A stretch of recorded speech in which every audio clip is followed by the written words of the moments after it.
Aaron, I have just one question for you. Okay. Do you currently own a sledgehammer? A sledgehammer. Yes. I do not.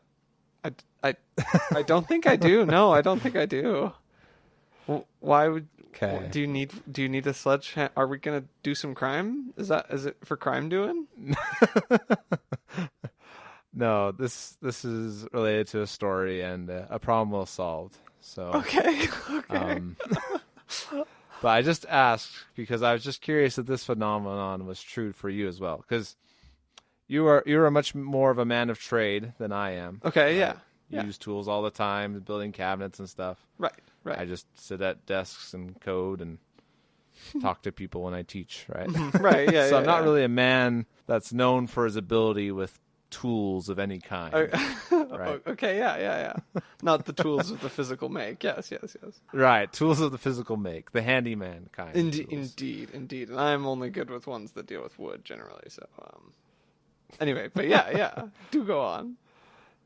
Anyways, point being is, now that I own a house, I've had to buy a lot more tools. And been given many more tools for Christmas and that type of thing. Yeah. And every tool is nice to have. You find good uses for it. Right.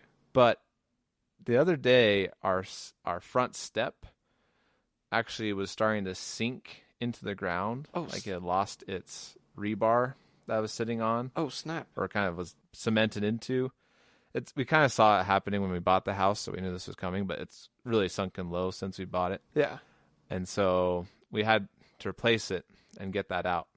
What I did is I got some crowbars and stuff, and I had some 4x4s just kind of in the shed, and was able to leverage that thing, dig underneath it, leverage it, and like flip it onto the sidewalk, onto the walkway, which was great. But then I was like, wait, how the heck am I going to get rid of this thing? This thing weighs a ton. Right. Yeah. So I started like hitting it with the crowbars and stuff, and my dad had a big like pike looking thing, but nothing was working. And so I asked my wife's uncle, because he does a lot of contracting work and stuff. Okay, yeah. And he's like, oh, just hit it with a sledgehammer. Yeah. I was like, okay. So I went and bought a sledgehammer, and regardless of what happens next, there is something just powerful feeling about owning a sledgehammer. It's like the best tool in the world, because it's just like a stick and a big rock, but you just feel so much more powerful with it. Yes. Anyways, so then I spent the past week hitting the step with this sledgehammer to break it apart, and it felt good. Yeah. It felt really good.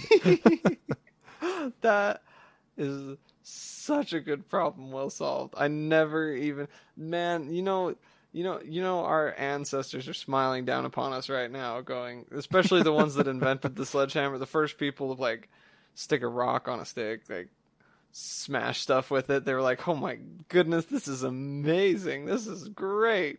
And so they smashed stuff. And now we with all our modern technology, still just grab a sledgehammer and we're like, man, this thing, this big chunk of rock, it needs to die. So you take it and you smash it with a sledgehammer, and guess what it does? It dies. Oh, that's great. That's great. What size of sledgehammer did you get? What weight? The 10-pounder. A 10-pound. Okay, yeah. Good, nice, good big one. Yeah. Yeah, and just like swinging that thing. Again, I'm not very strong, but just like swinging that around and hitting something as hard as you can, you're just like, I can do whatever I want with this. I can conquer the world with my sledgehammer. Yes, and yes, you can, David. It's we did conquer the world with the sledgehammer. That's what's happening right now. Is humanity is conquering the world with sledgehammers. Yes. Oh man, that's great. The reason I asked at the beginning is I was just curious if this same like irrational feeling of power comes to you when you wield the sledgehammer. Or if that's just me, because I don't usually spend time around powerful tools of any kind. Well, given my work in cabinetry, we actually surprisingly, we don't use the sledgehammer very often, The amount of times you need... You don't build a cabinet with a sledgehammer? That's weird. You can take them out, but usually we don't take them out. So, 10-pound sledge, I don't know what I'd do with that. Your work is actually valuable because you actually build things instead of destroy them. No. There must be balance. Okay, if watching Avatar for the last couple of weeks has taught me anything, there has to be balance in all things. There must be a sledgehammer to destroy and an Aaron to build cabinets. Like, these two things exist in harmony together. For every Aaron building something beautiful, there's a David destroying the work of previous men. With his mighty sledgehammer, he walks the earth and smashes and destroys so that I can build stuff and fix stuff. You know, it's the way of things. I appreciated a point that my brother made about tools. Mm-hmm. He's like, the two best tools are the sledgehammer and the pickaxe. Oof. And if you think about him, a sledgehammer is just a stick with a flat rock on the end, and a pickaxe is a stick with a pointy rock on the end of it. Right. But they both serve the same function of just like destroying Mother Nature, going against anything that's been built or made beautiful. Right. That's their job. Yes, that's exactly. I can't agree more. I love using a pickaxe. Like, they tire you out real good if you're not used to using them. But man, I love busting stuff up with a pickaxe. It's just fun. You're just like, die, and it just breaks stuff so efficiently. Like, there's just so much efficiency in the way I have like a long handle with a big heavy thing at the end. Like, it's not too heavy, but with the extra handle length, you get it going really fast, and it just so much force, so much power. It's so good. The more we talk, it sounds like your past experience is confirming what I've said, that everyone feels powerful when they wield one of these tools. Well, yes, they do. The most recent time I've been dealing with, I dealt with a sledgehammer was on a job site. There were some big slabs of stone that the boss wanted taken away. He wanted to take them, so he calls up the masonry people. He's like, "Yo, are you guys doing anything with the stone?" And they were like, "Nah, if you want to haul it, you can have it." So he's like, "Great." But then we all gathered around the stone and looked at it, and being the size of the surface area of a nightstand and the weight of 1,000 suns for all we could lift it, we decided that it might be prudent to break it apart into many tiny pieces to carry. Right. So, while I diligently kept working on cabinets, my boss and the other guy were in the other room with a couple of hammer drills, drilling big old holes in the rocks, and then they got out the sledgehammer. They got a chisel out, and they stuck the chisel in one of the holes and just started whacking away at it. And right. You don't feel quite as powerful when you're standing, to the side of someone using a sledgehammer. All of a sudden, all of your confidence, if you don't wield the mighty stick. right. It's like all of a sudden the deadly power of the sledgehammer, it realizes itself in your mind, and you think, "Oh man, maybe I should put my safety glasses on because there's like little pieces of rock flying everywhere, and maybe I shouldn't stand right here because like, what if he misses or bumps the chisel wrong and it flies out and hits your knee?" Like, right. That's no bueno. No, that's no good. So my latest experience, that's why I was hesitant to jump right in and agree. But I do agree, when you are the wielder of the device, it's a magical thing. You just, it's so good. And to your earlier point, it is amazing that this is a problem well solved. And it's been a problem well solved for thousands of years. Yes. Yes. Entire civilizations are built on this problem well solved. Right. Well, I guess they're kind of destroyed and built on this problem well solved. Right. The old civilizations are crushed under this problem well solved. That's its job, is to crush the past to make way for the future, to the bright, glorious future of this civilization. Oh, I love it. Ooh, it's poetic. I never thought I'd get so poetic about a giant tool that I keep in my shed. Well, I love it because usually my problems well solved start in the past and work their way to the modern day. But But this one just starts in the past and stays there because that's all you needed. How do we improve on a tool that's already perfect? I don't know. There's just not a better way. Right. Because there's nothing you could add to it that would make you feel more powerful. Because if you add power tool mechanics to it somehow, then it's taking away power from you. Right. You need all that power. Right. You're not to come the from machine. within. Exactly. Right. I love it. That's a good problem well solved. Thank you, David. Of course. I'm glad we agreed that this is a problem well solved. All right. So, I've got now that we've thoroughly discussed sledgehammers, I've got a complaint. I've got a problem. I've got this is almost a problem well solved. Okay, it was almost a problem well solved. Here's my first question. Can a sledgehammer solve this problem? Wait, let me think. No, it cannot. I don't think it can. Okay, then this is a true problem that needs to be solved. Yeah, using a sledgehammer ethically, I cannot solve this problem. So there are solutions that involve sledgehammers, but none of them are recommended. Exactly. Or smiled upon in society. Let's put it that way. Exactly. Okay. Thank you. So this started off as a problem well solved, okay?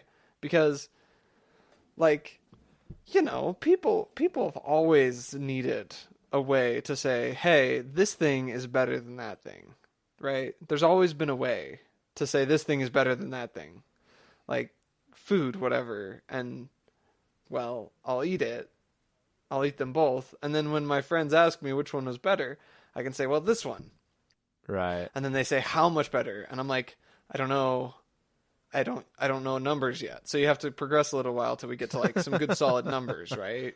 Going back to sledgehammer times. Is this sledgehammer better than that sledgehammer? This is Sledgehammer Aaron. Pre-Sledgehammer Aaron. Right. Trying to communicate his like and dislike for things. Because that's an important... Is this rock better than that rock? Exactly. And the answer is yes. Well, okay. What happens if we introduce the third rock? And it's well, I don't know. And then it starts to get complicated. That's probably why they invented numbers, to be honest, was to just figure out how to rank things. I need you to rank this. So they're like, okay, here's what we're going to do. We got 10 fingers. And the finger on the left, because I'm right-handed, the finger on the left is 0, and the finger on the right is the best, the worst and the best. And then they were like, well, how many fingers do I have? And they were like, I don't know, let's make up some words. 1, 2, 3, 4, 5. Bam! 10 fingers. They have words for it, right? Okay? Right. Okay. And then, I don't know, a lot of stuff has happened, and life goes on, and pretty soon we enter, the digital age, where decimals become kind of a regular thing. I kind of assumed that decimals weren't really as much of a regular thing before computers were around to right. kind of be like, hey, your fractions are a pain in the butt, please just give me decimals. If that would be great if you could just give me numbers are good, slashes are bad. Right. I'm like, hey, awesome computer, we can help you out with this. So we add decimals to things, and then so we solved a problem, right? We gave ourselves numbers, and then we said, okay, here you go, guy. On a scale of 1 to 10, how much do you like this thing? 10 being the best. And they can say, oh, it's a number 8. And you're like, okay, great, a number 8. I can relate to that. I know the number 8 is not perfect, but it's pretty good, and I probably should try that, right? Simple stuff. So then somebody somewhere, I don't know when or where or why, but they were like, let's do 5 stars. I got 5 fingers. Let's do 5 stars. Because stars are good. We like stars. But 1 star isn't as good as 5 stars. We want more because we like to have more of things. That's why I eat so many treats, is because I want more. So we want more of things. Really, we should just be doing stars. I don't know why we do stars. We should do like those star nuggets from Carl's Jr. Those are dope. Those are great. We should do that. Anyway, that's side Food note. comes up a lot in this podcast. It's Mostly from you, but yes, I know. I just love it so much, and I just don't know what else to talk about. So then, somebody, when they were I don't even know. I don't even have a specific example because it makes me so mad. But somebody was reviewing something. Let's say they were reviewing a movie, okay? And they were like, okay, out of 5 stars, how would you rate this movie? 5 being the best. And they go, it's not quite a 4, but it's not quite a 5. It's not a 4, but it's not quite a 5. So they're like, I got it. We're going to use decimals. 4.5 stars. And in that moment, the problem well solved broke. Okay. I thought it was infallible, but they broke it because they took this really. I don't even have. I'm amazed how much pain this is causing you. Most of the pain, honestly, comes from my inability to describe what I'm talking about. But it's okay. It's okay. After all this buildup, I didn't realize all this turmoil was going to come from the fact that you could rank something 4.5 4.5 star. Okay, listen to me now, though. Listen to me. Okay, why would you take your 5-point scale and turn it into a 100-point scale? Why would you do that? It was so simple with 5 points. You needed more points? Great. We'll just double the numbers and make it a 10-point scale. How could you need more than 10 points? Oh, you need 100 points? That's fine. Do it 1 out of 100. How do you feel about it? You don't just like, it's like it ruins the system that you set up. You're like, oh yeah, I want 5 stars. Like a 4-star is not as good as a 5-star. But then somebody comes along and they're like, well, it's not quite a 4-star because I like it better than that, but it's not a 5-star because it's not perfect. So they punch it, and then pretty soon, you know what the logical conclusion of this is? You know what the end of all this is? Is somebody going, they're like, on a scale of 1 to 2, how do you feel about this thing? And they're like, it's like a 1.737217. You're like, oh, okay, yeah, I get you. Is that the slippery road you think we're destined to go down? That is totally the slippery road. It's just a star, and then we just give it a 0.87 star. Yeah. Well, see, like, that's what I'm saying. Like, that's the logical. Out of 2.5 stars, what would you give this item? If you're gonna start splitting stars up, why don't you just increase the number of stars? Like, we don't have to pull these stars apart. We don't have to destroy the system that has been put in place to rank these things, because like, what's a 4.5 star? What's a 4.73 star? What's a Can I give you one of my theories why I think this bothers you so much? Yes, please. I think it's because you visualize those stars as those Carl's Jr. chicken nuggets, and you feel like someone has bitten out of one of your chicken nuggets. They bit out of my chicken nugget. It's like, I would have been happier if I had 4 stars rather than putting in front of me 4 stars and one with a bite out of it. That's what it is. Like somebody took a bite out of my star. And now there's like this slobbery, already used star, but they didn't bother to finish it, and it's just there and I have to eat it now. And like, why do I have to eat it? I don't know. Like, I don't know, man. But you can't throw it away. It's food, man. You try not to throw away food. Food's good for you. Like, we need food. We have lots of it. Can I just make sure I'm clear on why this bothers you? Yeah. So you're saying that if you're gonna do 4.5 stars, it makes more sense to just do 9 out of 10 or something like that. Right. You're upset that the scale doesn't just adjust to the number of steps it has. Since you can go by halves and stars, why not just have 10 steps? Go right. 1 to 10. Right. Why'd you have to cut it up? Why'd you have to?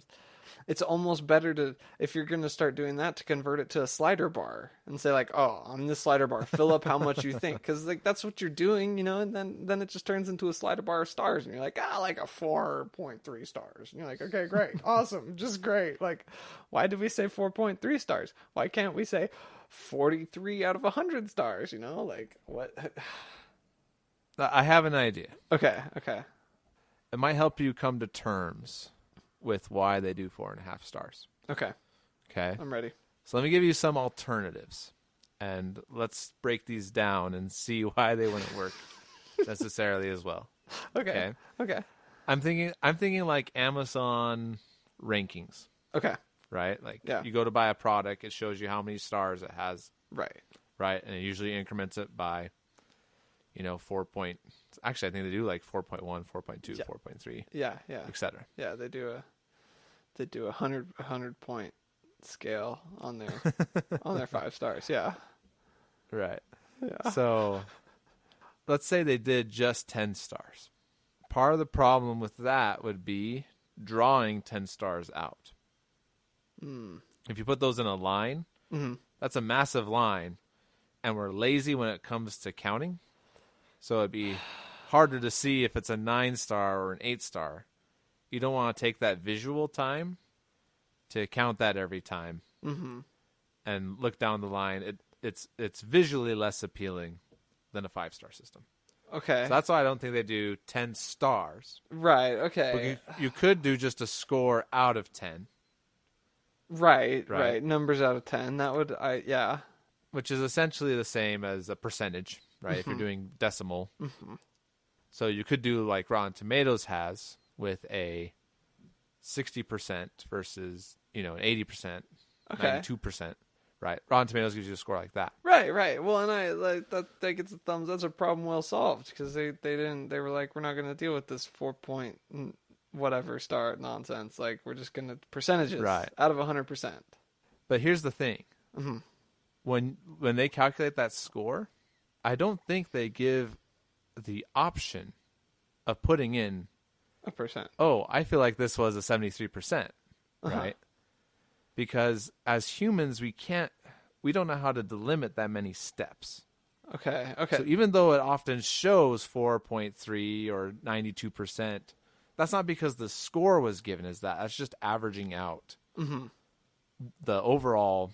Usually we're given 10 steps, right? Yeah. Either half stars or 60%, 70%, etc. Yeah. Okay. So just realize that a lot of times when you see that, it's not because you had the option to give 4.2 stars. It's just giving the average. Okay. That's fair. Okay. Yeah. Okay. Is that a little bit calming? One other point to keep in mind, especially with something like Amazon. Okay. If Amazon was more explicit with the exact average, let's say there's a product that has 87% and there's a product that has 82%, our minds can very much understand the difference between 87% and 82%. Right. And be like, oh, well, I want the 87% because it's way better. That's better. Yeah. Right? Yeah. Whereas like a 4.1 versus like a 4.5 or whatever it may be, that doesn't make that much of a difference in our mind. And so I think for the retailer's sake, they keep it in a lower system, right? Lower decimals, so that it makes products appear closer, so there's not monopolies on certain products in the market. Which Amazon has very much an interest in that because they want as many people to sell. If you get wasted on a product because you had the 80% and the other products had the 85%, right? Right. It's going to narrow in more. That's going to cause issues. And another problem is really nothing in the world is ever going to get 5 stars. And so That's fair. if you limited it to only a 4 or 5, you'd have a ton of things that only had 4, right? Right. Everyone would look similar. So they have to report those averages. It's kind of a balancing game of not making things look too far apart, but also not making them look too close. And so that average in the lower scale kind of tricks our minds a little bit more. Things that really aren't that far apart, 82 and 87, look farther apart in different scales. But you can still distinguish between things that are better and things that are worse. Grr. So that's probably not the answer you wanted to hear, but David. does that hopefully give you some reasoning behind why they do these things? You and your inscrutable logic. Grr. Sorry, if you want, I can just cut all that out, and I can just No, pretend that I'm completely on your side, and we can just No. just rant about this. No. We're in the business of solving problems. We're saving the world. I will not stand for your problem solving to be cut out, okay? Just because I want to complain doesn't mean that there isn't a good reason. I feel like you solved a completely different problem. I think the problem was my grumpiness. I think that's the real problem that needed to be solved this time. It's surprising that I actually solved that with logic, though. Usually that's not a good way to solve grumpiness. No, this time it appeals to my mind in such a way. I'm like, oh, yeah, that's a good point, I guess, because it like divides it up into categories. So it's like, is it a high 4? Is it a low 4? But it's not like. But you're right. It's not like going into like the huge numbers, which you're right. You can't see clearly between 100 different steps, and even 10. When I imagine 10 stars in a row, I'm like, yeah, you're right. That's too many stars to be counting. Right. And so then it's, well, and if you're going to do 10 stars, why not just do a slider bar? But then the slider bar doesn't have a good way of dividing itself up. So 60% might look better or worse than what it would look like on a 5-star scale. Right. One thing I've learned when it comes to like marketing and design, people are really good at what they do in those fields. That's like we are more susceptible to things than we realize sometimes. I'm on board. Yeah, you're right, David. You're right.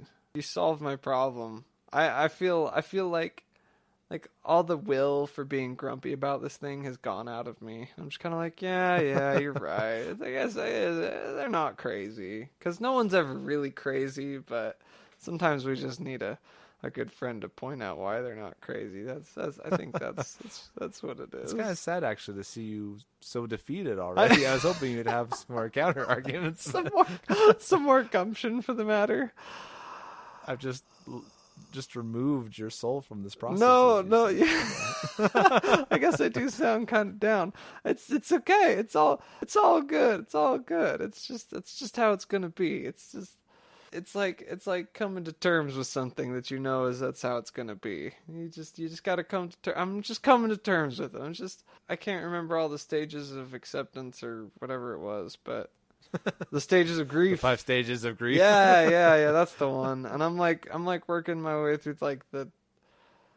You went through all 5 stages of grief, right? Really? In that time we were talking. I think so. That's impressive. I know. I think it just means that I didn't care as much as I thought I did about it. I thought I cared a lot, and I don't think I do. So thank you, my friend. Well, you're welcome, I think. I still think the sledgehammer solution might be a better way to solve this problem. Well, see, like, I just, the only thing I can think of is to start sledgehammering, like, maybe it is a good idea. Because you could have emojis that represent how good a product is. We don't use numbers anymore. We just go on, like, frowny face all the way up to sledgehammer. As the best emoji. Okay, there's like 14 in the middle of how much you like this product, and then that's just a better ranking. Anyone can do whatever they want for the interior ones, but Sledgehammer has to be the best. That has to be. I need a Sledgehammer emoji. That has to that signifies strength and power, and being the best. Maybe like double cheeseburger right under that. Oh, yeah. Maybe like. Now I'm going off on another thing where I'm like, but maybe it should go above it because I like cheeseburgers and I like them a lot, But then that's a whole nother thing that I have complaints about, which is like when people are like, give it 110%. I'm like, that's not possible, you jerk. Like, that's not a thing that exists on this planet. I do hate that phrase as well. Yeah. It's like devoid of logic. I'm like, come on, what are you talking about? There's no such thing as 110% unless, well, I guess there is. I think what should happen is you and I should collaborate after the show, and we'll make our own emoji ranking scale and put it in the show notes. How about that? Maybe. You sound concerned. I not concerned. It sounds like a lot of work. Like See, because you would actually take the time and effort to like look well, within yourself for each one. Do I really value, my bike more than this game I play? Well, see, that's exactly why the cheeseburger was maybe going to go above the sledgehammer after I had just said the sledgehammer had to be the best. I forget this is the guy that spends like 5 minutes at the soda machine trying to select his drink. How about I make the list and then you approve it or tell me to go back and change it?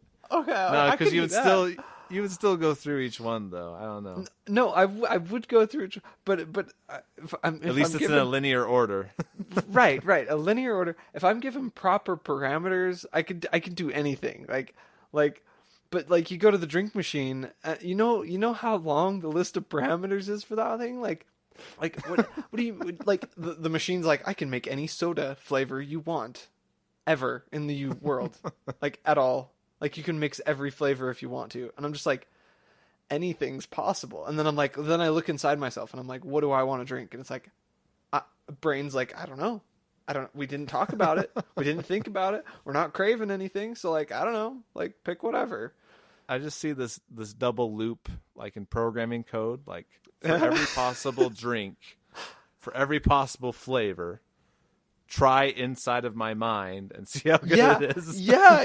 See, like that takes a long time for my meaty brain to do, it takes a long time to go through all those options and think, man, well, and then like, oh, what, you pick a base drink flavor and you're like, okay, great. And then it's like, oh, well, do you want your cream soda, or do you want like a peach cream soda, or like an orange cream soda, or like a cherry cream soda, or perhaps you'd like a passion fruit flavored cream soda, or like we can spice it up and mix them up a little bit. And we got these diet flavors too, if you want to try the diet flavor. And you're like, and don't forget, you could always just mix any two of those drinks together, and you usually get a pretty good option as well.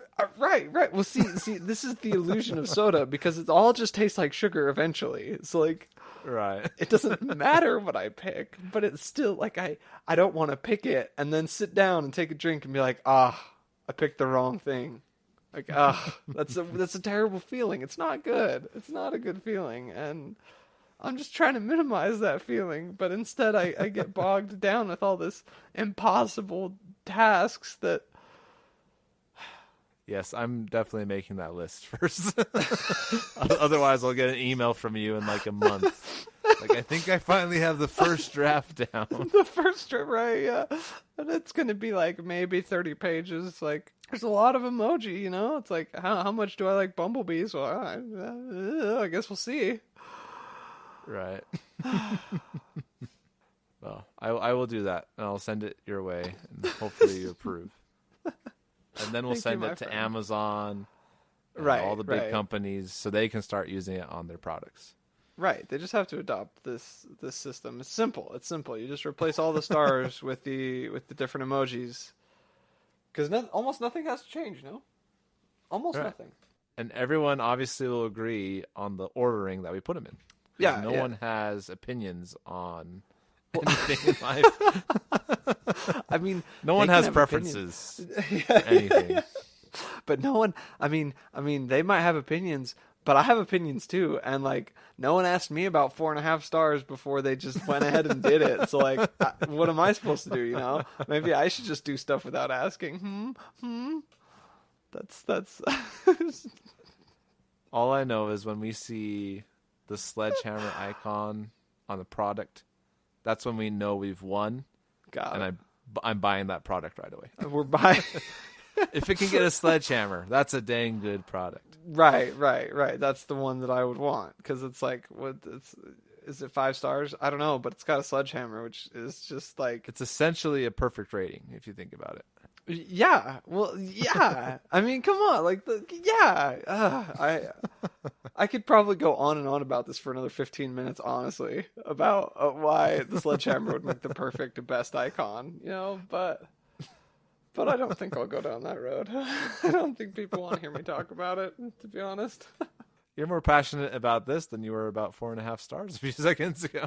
I know. See, this is what I'm saying. Well, that's because you just took your logic, and it was like a blanket, like a warm fuzzy blanket that just calmed all of my anger and frustration with it. And it's just like, oh yeah, you're right. I guess it is okay this way. I'm just visualizing you like in the fetal position in the corner of a room, like, in a dark, shadowy area.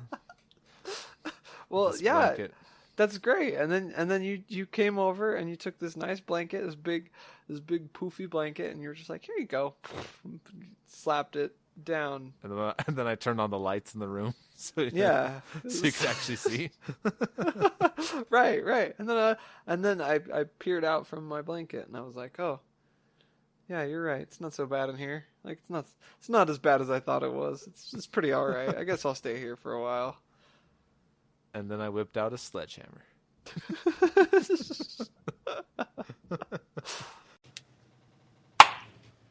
Going on the opposite end of the spectrum in terms of tools that mankind has created. Okay. Let's move from the sledgehammer way over to deep learning and AI. One of our most recent and amazing tools that mankind has ever made. Yes. Probably still as fun to work with as a sledgehammer. Like they're probably comparable, but very much different things in the world, right? That's fair, but to be fair, I need a very different skill set to wield artificial intelligence and deep learning rather than a sledgehammer. So it's much harder to just go pick up deep learning and hit a problem with a sledgehammer. Right. Well, I always joke. I always think about that. I'm like, oh yeah, David's probably working on this problem right now. You know, every time I talk about, artificial intelligence with somebody, I'm like, oh yeah, somebody's working on that. Not me though. I have no idea what's going on. So the reason I bring this up is because a lot of things we've talked about before actually have some recent developments that I want to follow up on. Okay. The first being, do you remember when I showed you a lot of those deep fakes videos, and we talked a lot about, what's the role of deep fakes and legally, what can you do about them? And we talked about this scary region where deep fakes are very powerful, but people don't understand how powerful they are, and people believe deep fakes when they shouldn't, etc. Right. Yeah. Well, Facebook actually recently announced that they're going to start marking any deep fake videos on Facebook. Really? So they have this policy. I can't remember if it's actually you can't put them on or if they're going to be marked, something along those lines. But their goal is essentially to mark any deep fake content on the site. Okay. How are they going to do that? That's my question. So this brings up the point that we've talked about, where it's all a cat and mouse chase. Mm-hmm. Is that the phrase? I can't remember what phrase is, but I don't know. Something like that. Cat and mouse game. Mm-hmm. Point being, whatever technology Facebook is going to be using to try and detect these deep fakes, there's always going to be a better technology that can avoid their system. Mm-hmm. So I'm just not sure how I feel about it. I feel like it's a good thing if people start seeing these markings. Yeah. Then they'll start being aware of what it means. But I don't know if it's a good thing because I'm not sure how often they'll miss videos, though. Right. The missed videos can do much more damage than the obvious ones that get marked. Right. Because if people believe the marking too much and they say, oh, well, this video doesn't have a marking, it must be this person, then we're in a really dangerous spot. We've almost made a worse problem because now Facebook's giving their confirmation or non-confirmation of a deep fake. And anything you miss is suddenly much more trustworthy or believed to be trustworthy because it didn't get marked. You know what I mean? Right. Well, and it's obviously a higher quality product because it cleared whatever, whatever algorithm is hunting for the deepfakes. Like this is Yeah, yeah. Well, see, and this is counter to what our plan was. You know, we looked at this problem already and tried to think of some solutions. And one of our solutions was just to normalize it. You know, if the quicker you normalize it, the quicker you can say, okay, well, now people have to start fact checking stuff instead of just trusting what they're seeing, because we can take things and change them and then obviously show people. You know, that was our whole thing. They needed to make an app or whatever that would do all the deep fake stuff so that you could see it, and so that you could play with it, and so that you would know that it's out there. Rather than catching all the crappy stuff and then like, what are they going to do? How are they going to catch something that's much more impressive, you know? I don't know. Right. So I feel like the thing it's going to do is actually make the intentionally misleading videos much more dangerous because now they have more credibility than they would have had before.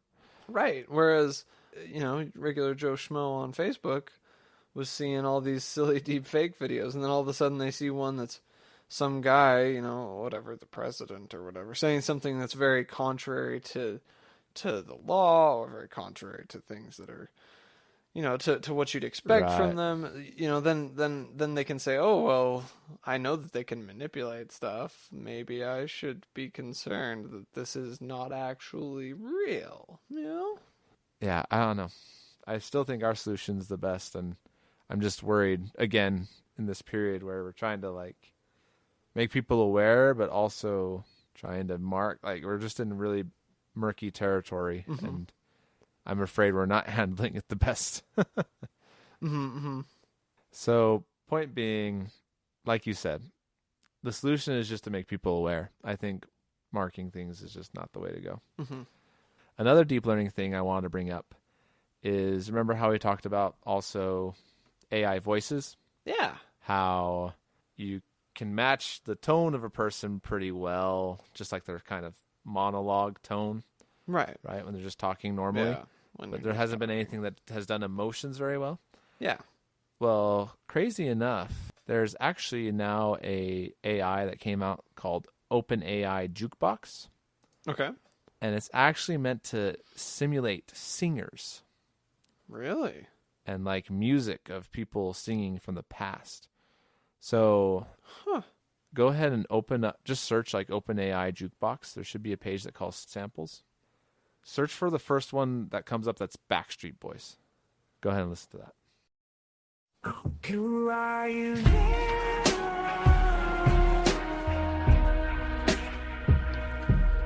Are you still the same?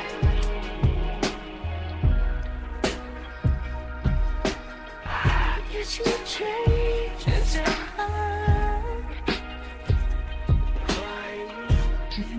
But this time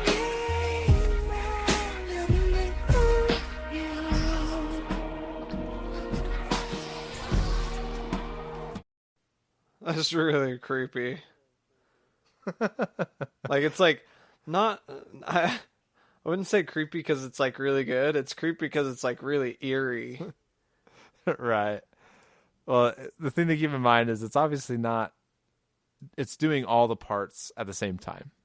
Right? It's trying to do the music and do the voice and write the music essentially. So there's a lot of weird artifacts that you get. Right. The craziest thing is that it's matching the tone really well. That's the part that impressed me. Yeah. Well, so do they just feed it lyrics? Is that all they do? Yeah, all they feed it in is lyrics, and they've obviously trained it on previous Backstreet Boys songs. And so it's writing the music and making the tones and the singing all at the same time. Oh, that's it still sounds obviously like it's robotic or not robotic, but it just sounds artificial. It sounds created. Yeah, but right? no, synthesized, but still like it's matching vocal tones. That's the crazy part to me. That blows my mind because that's what we were talking about before. It was like, oh, that sounds kind of robotic and weird, but it's like it sounds weird, but the singing doesn't sound weird. It sounds like somebody took a track of them singing these lyrics. And then, like, some computer went and like, died inside of it so that you got all this, like, weird, like, don't quite know They what's fed it going into on. a blender with a computer and Yeah, recorded that. yeah, exactly. So the computer's like, oh well, it probably sounds something like this, but it still sounds like they had an original of someone singing in there at one point, Right. which is weird because it shouldn't sound like that. That's creepy. That's really creepy. It's really weird. I'll put a couple of other good ones in the show notes. But yeah, just overall, the singing is a good way to catch like emotional tone because you're forced to get all the highs and lows of sound. Right. So I'm right. excited to see where this goes. I hope they do more with just the singing side without the music track at the same time. But Okay, yeah, it makes sense because it's almost a two part. You've got twice as much data to work with for like an emotional reflection in your voice, because not only are you saying words, but you're also saying them with music, which music naturally reflects emotion really well. right. And so it makes perfect sense why it would be a little bit better, because it's got more data to work with. It's got more that it's got 2 points instead of 1 to work with, you know?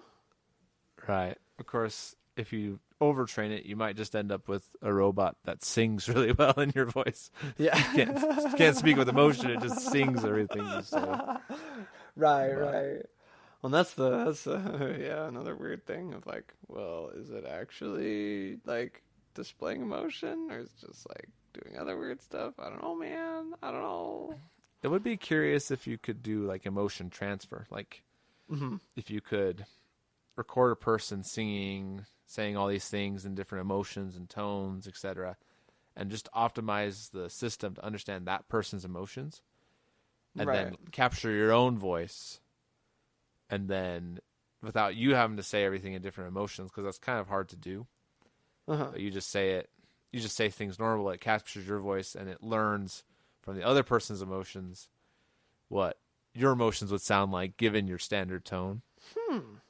That might be an interesting route people go with. Yeah. Anyways, yeah. I hope this research continues. Yeah. Mind. Same. Well, I just, I read a lot of science fiction, and man, this is the future. I'm telling you, this is the future. This is how we make some of the coolest science fiction things a reality. I was hoping you were going to use that to qualify yourself. Like, well, I read science fiction, so I'm an expert on robotic voices. Let me tell you how this works. No. Some of the people who write science fiction are really good at communicating those kinds of things, but I claim to be an expert of nothing in this life of mine, except for complaining. I might have 10,000 hours of complaining under my belt at this point. All right, I got one more deep learning thing.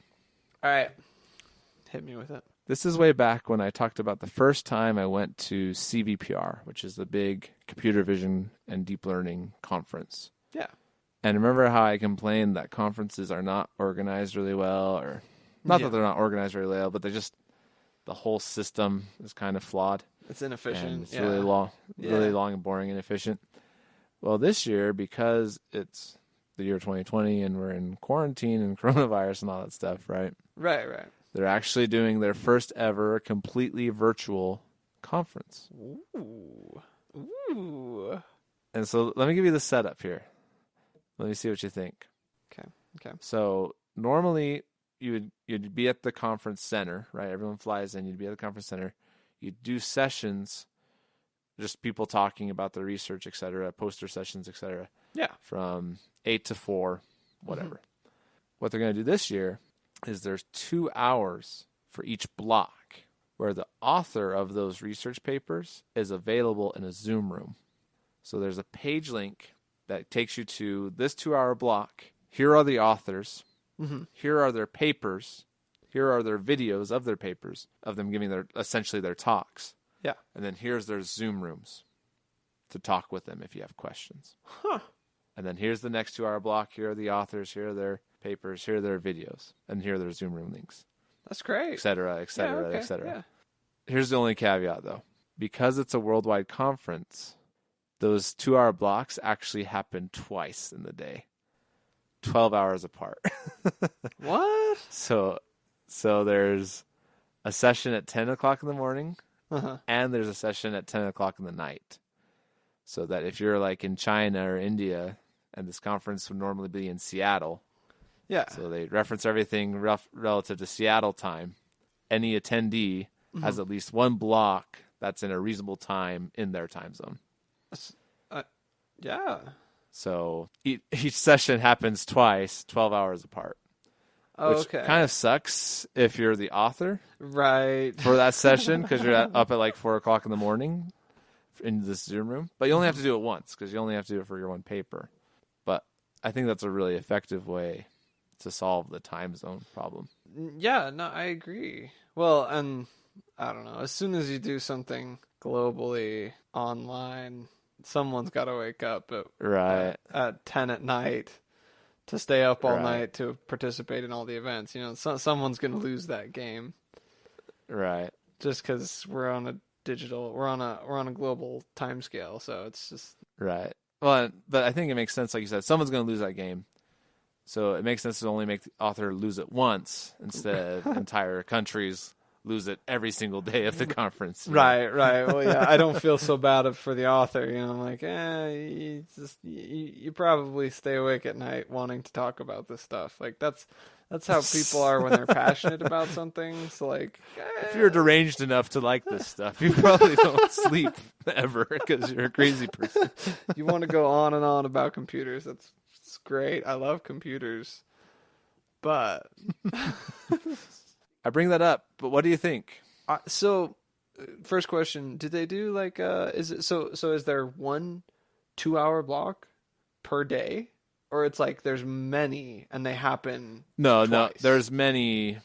Yeah, so there's like Okay. a 10 o'clock, noon to Oh, okay. I think those are the 3 blocks, and then they happen again 12 hours later. Right. Well, I was really hoping that you were gonna say there was only 1 per day, because then I'm thinking to myself, man, they just took a whole week-long conference and they condensed a whole day of that into 2 hours. Perfect, done. Efficiency factor through the roof. Like that's great. Right. Just do that more.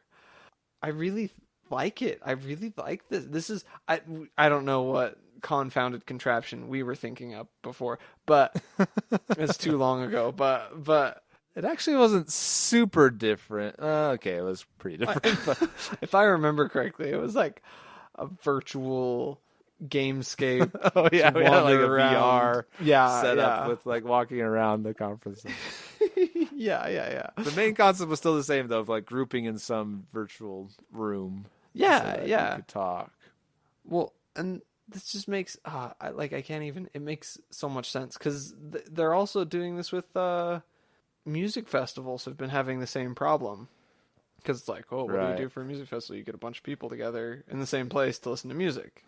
Well, what can't Right. you do during the lockdown? Get together. So you're like, oh, great. How are we going to do this?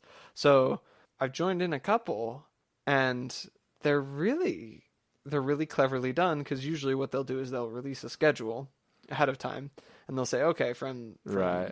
9 to 10, it's this person, and 9 to 10, 10 to 11, it's this person, this DJ or whatever. And they go through, they do a whole weekend like that, like a Friday, Saturday, Sunday with back-to-back artists who then just record themselves. I don't know if they send in a video or if they just do it live. I would assume they just do it live from like their front room or whatever. And so they're in their house jamming on their setup, and you can tune in and watch it live anytime. I went to another one it was really cool. It was like this, they had this big room that when you load it into the festival, you load it into as this little dot inside this big room, and your little dot would kind of bounce and dance around. But then you could move your dot around the whole room. And then there was a big display on one wall that was like a kind of an artistic display that they could use. The artists could use almost exactly the same way you'd see at a festival. So there's tons of dots everywhere from all over the place, and you're all dancing and you're all bouncing around all together, watching the display and listening to the music. And this just sounds like it's the boring conference version of of what they're doing for the music festivals. Like, oh yeah, you got a schedule, and you know when your guys are going to be on. You don't want to listen to everyone talk, and you don't want to hang out at the conference center for right for a week. So you're like, well, I know that on this day at this time, one of my guys will be available, and on this day at this time, another one of my guys will be available. So I just think it's a lot more efficient. And I think, it's strong thumbs up for me. It's a problem well solved, is what it is. I was gonna say, I didn't know you were so passionate about the same subject, but yes, I agree. It's way better because a lot of people are upset because, first of all, you don't get to travel, right? But to be honest, like when you travel for conferences, you're focused on the conference so much, or there's so much to do with the conference. You don't really get to enjoy the places you go to that much. And then there's the networking side. We're like, oh, you don't get to network as much. But this is what my whole complaint beforehand anyways. Like, I only network with people that I need to network with. And that's going to be with the authors that I'm reading the papers of that's relevant to my research, So Right. I'm excited. It's next week, so maybe I'll do it and I'll be like, no, wait, this was awful. This was a bad idea, right? So far, it looks really, really good. And I'm excited. I hope they really do this more often, to be honest, especially with like smaller conferences. Yeah, like I get it. Like some people, I am an introvert by nature, and so a large conference with many people all bustling around is exciting. Like I enjoy the idea of it for like a couple hours, and then after a couple hours, I'm kind of like, maybe this wasn't such a great idea. Like maybe I don't want to be here. I can talk to strangers for about 30 minutes a day. Then I'm done. Exactly. Like then it's all the energy's used up. I had plenty, but it burned hot and fast, and now I need to go sit in my room and listen to some music to chill out. Because man, all these people are everywhere. It gets a strong thumbs up from me. No complaints here. Like I also hope they do it more. And, the people who are complaining about not being able to travel, like, I'm sure traveling's nice, but I don't know. I've never traveled for a conference. I guess I can't speak much on that front. But it's so much more efficient. Like, you can't not love the efficiency of the thing. Like, oh, no, this thing that used to take a week, now it only takes a couple hours out of your week. Like, great, awesome. Well, and like for me, sorry, going back to the travel point for just a second, I feel like a lot of businessmen and academics and stuff like enjoy travel as part of, just one of the perks of going to these conferences. You get to go to places you haven't been. But like for me, I went to a conference just back in March, and I didn't get to go with my wife and my family. I'm by myself, and right. It's like I'm gonna go look outside. That looks like fun. This is a fun travel vacation. I'm with no one I love or care about. Right. But some people are like, oh, but you can bring your wives. You have the free ticket. The business or the university pays for this ticket. Mm-hmm. But then you can pay for your family's tickets, etc., and enjoy like a vacation. But then it's like, but you're going to be gone from like 8 to 4. So my family can enjoy a vacation while I go to work? Or you can make them wait for you, which is even ruder, You're gonna waste the money. Seriously, like that's not a good solution. Not unless you only go to the conference for the things that you absolutely need to. But if you're spending a whole week at a conference, no way am I dragging my wife to a boring conference for a week. That's like if I took her down to the Vegas convention for woodworking. And it's just like, that sounds like a lot of fun for me, but like not for her, What does she care about the latest and greatest CNC tech? Not at all. Not at all. So like, why would I bother? So I think there may still be a place for certain conferences, especially maybe the really big ones. And CVPR is a really big one. Not to be confusing, like CVPR is a very big one, but in the future, it'll probably go back to being a physically based conference. But I really hope a lot more conferences start dabbing in the virtual world, because it just makes things so much nicer. Because then if there's a whole block, like I was going through the schedule, there's a ton of blocks where the talks aren't related to my research. Mm-hmm. It's like, oh, I don't even need to attend, Tuesday at 4, or whatever Yeah. it is, because there's nothing here in my interests. Well, that's just the thing. The big conferences have a lot of bonuses too. I can see a lot of bonuses for a lot of companies. A lot of people gain a lot of good stuff out of those. But you can do virtual conferences a lot more frequently. You don't have there's not all the infrastructure, there's not all the cost associated with all the overhead, getting a building, getting all the food vendors, getting all the tickets, getting all the marketing and advertising, and it's a logistics nightmare. Whereas like a virtual conference, it's no big deal. I assume it's just kind of, log on and post a schedule and then log on when stuff's happening, send links. Right. I'll be there. There's still a lot of stuff behind the scenes, but yes, it's Okay, much easier if it's virtual. Right. That's a good point. If you can do it more often, that's even better. So we can do fewer conferences. Well, we can do fewer live conferences and a ton more virtual conferences. I think this is a step towards the future. I mean, eventually it won't matter because we'll all be in those pods we talked about Precisely. a long time ago.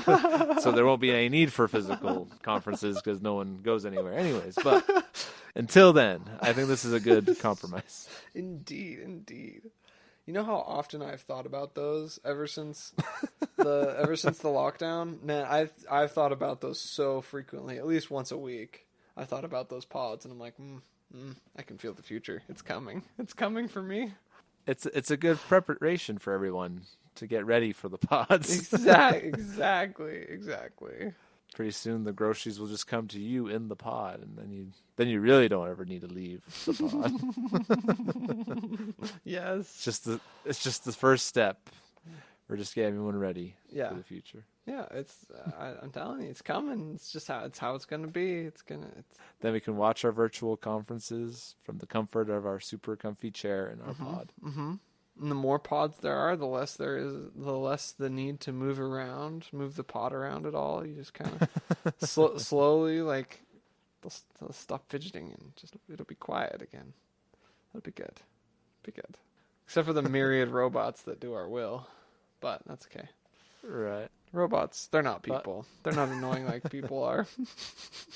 And now may not be the best time to be telling people that the pods are just going to be awesome, because I don't think everyone's super excited about lockdown. But that's fair. Just trust us. It's going to be better. It's going to be great. See, and then, you have two introverts talking about how, I assume you're introverted. You have two introverts talking about how great it's going to be, and it's like, oh, yeah, great. Sorry, all you extroverts. Like, sorry. I don't understand what it's like to be you, what it's like to need to talk to people all the time. Like, I don't get that at all. I'm sorry you have this personal issue you call being an extrovert. Enjoying socializing. It's got to stop. It's got to stop for the benefit of mankind. Indeed. For the benefit of my mankind. Okay, so problem well solved. Maybe it's a problem well solved. I thought it was a problem well solved, so okay, we're going to talk about it because this is my podcast too. I'm glad you made this connection here. We both are allowed to bring content to this podcast. Little beknownst to the viewers, this is my first actual topic. David's been choosing the topics ever since we started. For 18 to 19 episodes straight. Oh, that's a lot. There's no way on this planet that all those ideas were my ideas. Everything we've talked about, that's my stuff, man. I just can't even, like, I think most of the stuff actually comes from you, let's be honest. No. I, for example, can never bring up buying tamales from a guy on the corner of the parking lot. Only Aaron can come up with a thing like that. Yeah. Well, I actually have tamale follow-up too. My wife. So, my wife. Of course you do. Of course. Well, so like tamales, they're like a pain in the butt, right? Problem well solved. We're gonna have two problem well solved right now. So tamales, like they're like a pain in the butt to make, right? Because it's like it's not that much, but you have to do it so many times over and over again. You take the thing and you stuff it with stuff, and then you wrap it up, and you have to do it over and over and over again. That's no bueno. It's no good. Right. So my wife found this recipe. That's a pie. It's like a cake, like a pie, like a quiche, like a dish. It's just tamale filling. And you cut it up. We put it in our springform pans, and oh man, it tasted like really just good, like actually. Oh, it tasted just like a tamale. It was great. It was so great, but it didn't have all the work. And then like, oh, you wanna save it for later? Great, you just slap it in a Tupperware. It's just like a little cake. Oh, so good, so good. Thumbs up. Solution. Problem well solved. So going back to your original problem well solved, what were you going to bring up? So one day I was browsing the internet, as one does, and seeking entertainment for my brain, because it desires entertainment constantly, even when the entertainment causes it problems. And in my search, I found something that I thought was incredibly clever and quite amazing. So, do you remember? Have you ever played with Marbleworks? Like the big contraptions that you have pieces that fittings. It's like you build like the little roller coaster for marbles from the plastic things that connect with the cogs and stuff. Yeah. I actually have never owned one of those, but I've seen them all over the place. That's Well, you see them a lot, but they're not. Yeah. That's the stuff, though. It's you can. I know they make ones so they're like little plastic tracks that the marble goes down, or there's some that are like pipes that you connect together. Right. And you go down them, and I remember playing with them as a kid, and you could race them, and you see which one won. Right. So I was browsing around, and I discovered something amazing on YouTube. There is a man or a series of people, a company of people that, for their job, professionally race marbles. I've actually heard about this. Yeah, I couldn't believe it. And the amazing thing is, okay, I'm not a sports person. I don't really like sports that much. I don't really follow along because it's just kind of, I don't know. It never catches on with me.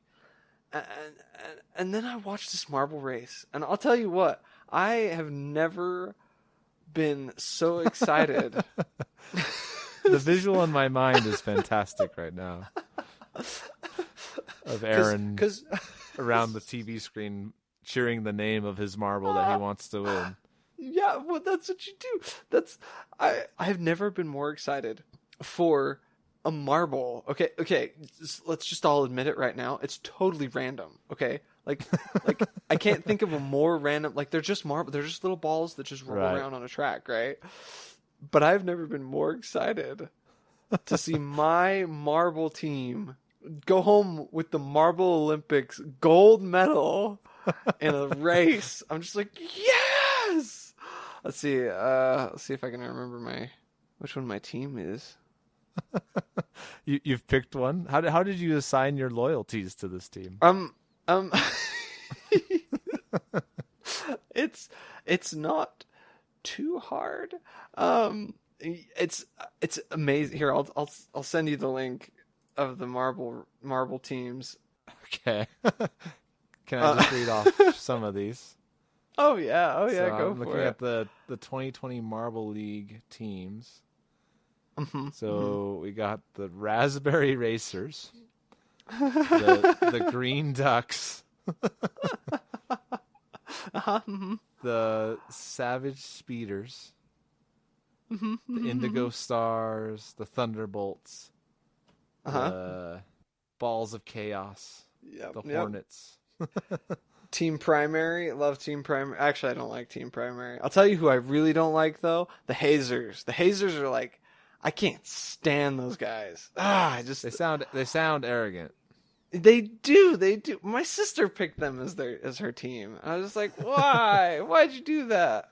Can I guess which team you picked as your number one team? Please guess. Yes, please guess. I feel like it's got to do something with food based on our previous conversations. Ooh, okay, yeah.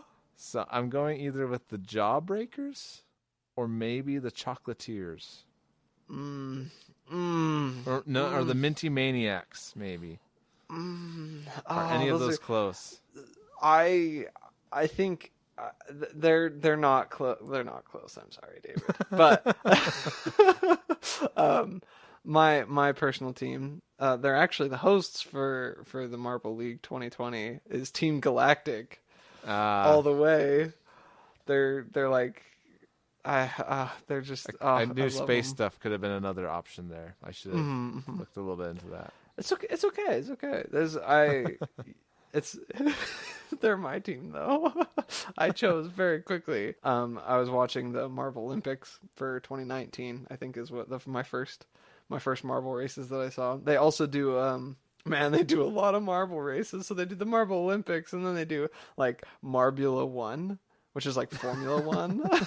So they have like tracks, and oh my goodness, it's so much fun. And it's like I've never felt more connected to a little glass ball than I have watching the Marble Olympics. I'm like, come on, you can do it, you can do it, you can do it. And then someone from one of the guys from Balls of Chaos comes and steals first, and you're like, no. And going back to your first point, like you realize there's absolutely no skill, right? No, like part of the marble has like any motivation to like carry it through, right?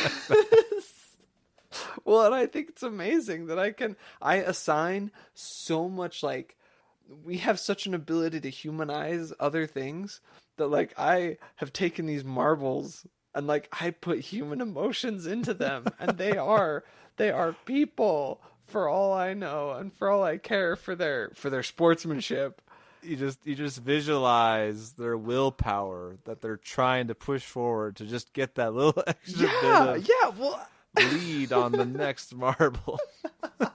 Well, and you wouldn't believe it, because some races it almost seems like that too. Like it's like they trip up and you're like, we're gonna take first from you because you tripped, you messed up, buddy. Or someone will surge ahead for an unknown reason. Why? Because we don't understand all the physics that are going on with the marbles. But if we did, we could track who would win. We know these things. It's not like these things are unknowable. But it's so much fun. Ooh, that gives me a good idea. Okay. I'll just start building exact replicas of the racetracks, and then physically simulate all the marbles in their starting spots. And then I'll just start making all this money betting on marble races. Oh, snap. That would be amazing. I think they totally do betting, which I think is like amazing. Of course, getting an exact replica of the track's probably really hard to do. But yeah. Well, I think they just custom built. But oh man, you have to watch at least one of their videos, because it's like they have like, you can see in the background of the webpage I sent you, they have like stands with the marbles, and they have like, the marbles supporting their team, and they have little signs that have like go Rangers or whatever on them, and there's like crowd cheering sounds added in, and they just, oh man, it's so much fun. And it's just I think it's a problem well solved, because it got me a little bit more interested in something that I'm pretty I'm like expanding my horizons, and I don't know, it's just lots of fun. It's just more fun stuff to take part in the beauty of randomization of things and the fun world we live in. It's just great. It's just, I can't believe somebody thought of this. They were like, man, those games as a kid, we're going to actually race them. We're going to actually make this a thing. So this kind of breaks our theory from last time, though, because if you recall, we talked about like the cornhole championship. Yeah. And how like I found that fascinating because my theory is that like anyone at the expert level of their trade is enjoyable to watch. Okay. But this guy like throws that through the window because there's not really any expertise to No. this. It's just No. it's just some form of competition. If there's some form of competition, it's enjoyable to watch. It's enjoyable to watch. No, you gotta. These guys, they are at the top of their game. You know, these marbles, they're totally at the top of their game. Like this is in my opinion. Okay, this is the most famous any marble can be in the whole world. Like, I don't know of any marbles more famous than the teams of these marble races. What marbles are they competing with? They're competing with all the other marbles that are around, you know, that are trying to become famous. All those fame-seeking marbles. Yeah, and sometimes they qualify, and sometimes they don't beat in their qualifiers, and you know those teams, they're just forgotten. They're just forgotten. You know why? Because they couldn't pull ahead. Do you think marbles like look up to each other and like have superstars they look up to and want to be in their shoes one day? Like that little baby marble's like, I'm gonna be like that marble on Team Galactic when I grow up. Yeah, well, I mean, like, maybe. do the marbles do press conferences after? Do they write memoirs of any kind that I can read? No, okay, but they stand on the pedestals for first, second, and third, and they like, and their teams cheer for them. So like, one of these days, you got to come over and we'll watch a Marble Olympics. We'll get some fire in your gut about this. You can pick a team, and okay. But here's my theory: if you don't pick a team, it's just a bunch of marbles. Okay. You have to pick a team. So you have to have a completely irrational association to a team you've never met and has no physical proximity to you. Right. Well, that's. I mean, isn't that how? Well, I guess that's not how a lot of people pick their teams for different sports. I guess people usually pick based on location. But I mean, it's just like the O'Rangers, okay? Like they seem like kind of a Texas based team, you know? It's like the O'Rangers, you know? And like I don't know, man. Like you might vibe with them because you're from Texas, or not, you know? You can vibe with someone else, you know? But you got to pick a team, or else it's no fun. Then you can't be like, yeah, go. Then it's just like, oh yeah, these marbles, yeah, this is lots of fun. These marbles rolling around. I need to say two things. Okay. First of all, I laugh so hard that I'm crying. Just that how passionate you are about this. Secondly, okay, I will do this thing that you've asked. Yes. Because of this. I always think it's funny. Everyone you've talked to, like you just said, everyone either is a sports person or they'll be like you and they say, I'm not really into sports. Yeah. But usually when I meet those people, there's always something they will watch like super consistently and loyally. Mm-hmm. Mm-hmm. For you, it's apparently these marble races. But it's marble races, man. That's my sport right there, marble racing. But for other people, for example, I've had a friend who's like, yeah, I'm not much into sports. But then like he was on his phone watching StarCraft 2 battles for like hours. Right. On end. I'm like, that's your sport right there. Like, everyone has some type of like competitive, or like some people really like watching cooking competitions. So there's always something. Yeah. And so I always just think it's funny because even if you're not a sports person, you like don't watch basketball or soccer or something like that. Everyone then like some form of competition and watching that, whatever it may be. And like you said, usually if they have some kind of favorite team or player, etc., that they watch. So I will give this a try. I will try to as blindly as possible. I pick a team, I guess, unless there's some method or madness to this. There is madness to the method. Okay, like you just pick the one that calls to you. You know, you got to watch a couple races before you pick it. Eventually, like, one of them you're like, meditate next to the team list and like hover my fingers slowly across the paper and just like let my spirit animal guide me to the team I should pick. I mean, maybe that might be a best way. But then when you pick a team, you got to stick with that team. You don't go jumping teams on me now. Unless, of course, the only exception for that is if your team is not in, and then you can pick like. Then you gotta be rooting for someone though. It's no fun if you don't root for anyone. That's what they're that's not in the the whole playoffs thing. or anything. Then you can have a secondary team that you root for. Exactly. So one of these days we can get together and watch some marble races. Okay, It'll be great. I will give this a shot. Yes. Watch next time me come on, and I am just as passionate about this as you are. I truly, deeply hope that that's what happens. Oh, that'll be good. I'm so excited. I feel like I've won a great victory this day. So after my bitter defeat at the beginning, I have now won a great victory. This podcast is just ups and downs, man. Ups and downs. Just like life, man. So for this last topic we want to talk about, I know we promised we wouldn't talk about movies, but we got to talk about one movie really quickly. I love talking about movies so much. I love talking about them so much. But to be fair, this isn't just a random movie. This is a follow-up because we just watched, both of us have watched The Current War. You've watched The Current War, right? No. Oh, you haven't? No, yet? I haven't watched it yet. No, I haven't. Oh no! Oh no! I thought you. I thought. Oh. No,